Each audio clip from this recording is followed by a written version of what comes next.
Deleted session.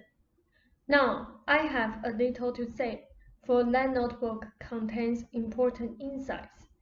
Ruber read it and is reading it, looking for those feelings that allowed vast improvements to occur at the time, and for once he did not look into the past with his usual self-disapproval.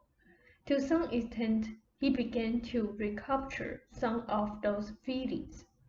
With what he has learned and with that emotional touchstone, he has indeed made good strides, which are quite obvious for both of you to see. I have given you endless material on the importance of significances and how you build upon them according to your focus. In that one area of Ruber's condition, you focus upon the improvements that occur. You do not compare the present situation with a past one in a detrimental manner. You live in the present. All of the recent material I have given you has enabled you to see some considerable results, because for a time you have managed to give yourselves some peace of mind, at least enough to move ahead. Ruber recaptured that sense of acceleration, at least momentarily.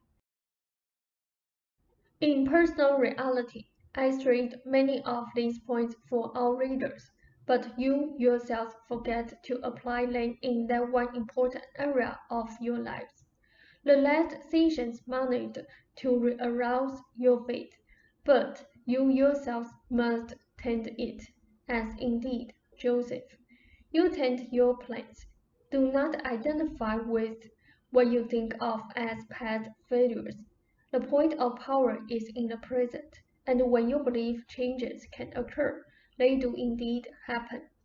Framework 2 begins to open doors in all areas, and only you and Ruber can possibly stand in the way of excellent developments that have begun now in all avenues, including Ruber's condition. They are activated. Old patterns of thought can at times re-arouse feelings of helplessness and failure. A little extra effort on both of your parts can help you not only to recognize the feelings, which you do, but to decide to suspend them for now.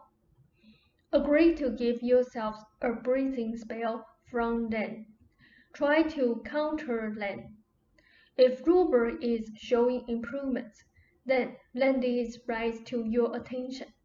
The material in the last two sessions explains why it is so easy to feel disapproval. To some extent, the same attitude applies to whatever you do physically. For you compare it to what you think you should be doing that is perhaps more vigorous. You can break those habits of thought. Ruber certainly has made some strides of late, and so have you. Those thoughts bring you precisely what you say neither of you want. I suggest you read the last sessions again, and I imagine that by our next session, you will both be in a better frame of mind, unless you allow your discouraging feelings to predominate, which would be a vast mistake. To some extent, the perspective 1, 2, 3 material is related to frameworks 1 and 2, for the symbols of your mind grow in their own fashion, changing shape and form but following the emotional content rather faithfully. If you truly understood what I am saying, you would realize the importance of encouraging optimistic, jestful feelings of faith, of cultivating them, for it is far more important to collect them than money. They represent far greater security, defense, and strength. They are far more practical than any negative considerations, regardless of how realistic those might appear at any given time. End of session. I want you, however, to take this to heart, for simple as it sounds, the session is of significance. My heartiest wishes to you and a fond good evening. Ross said, Good night, sis.